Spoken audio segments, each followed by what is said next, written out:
This Havana house is more than a home. It's a time capsule. The clock stopped in the summer of 1960 when Ernest Hemingway walked out for the last time.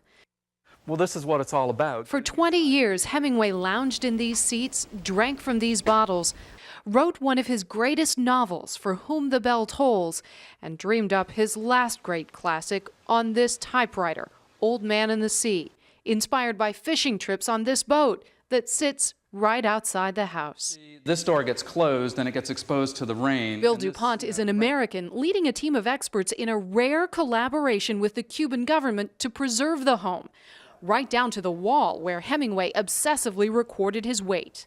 We might be the only architects, professionals, engineers, conservators that are licensed to do our job, to act as professional designers in Cuba since the revolution.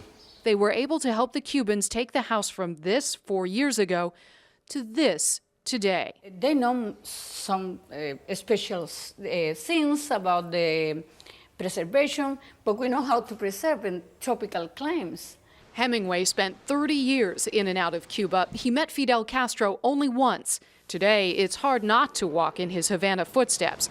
Hemingway is a major tourist attraction here. His favorite hotel room is a mini museum. And what Hemingway fan wouldn't want to stand where the author once stood? But that, critics say, is part of the problem. You help restore the home, you help the Cuban tourist trade, which then helps the Castro regime. But conservationists say this isn't about politics. It's about the legacy of a great American author.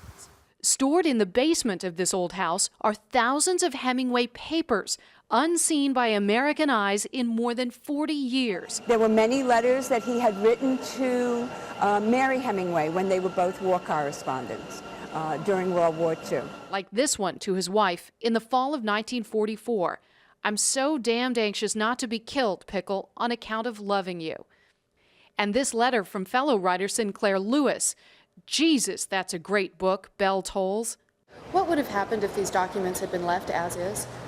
They would have continued to deteriorate. Instead, Hemingway's words and his world on this island will be safe for generations. Cobiella, CBS News, Havana.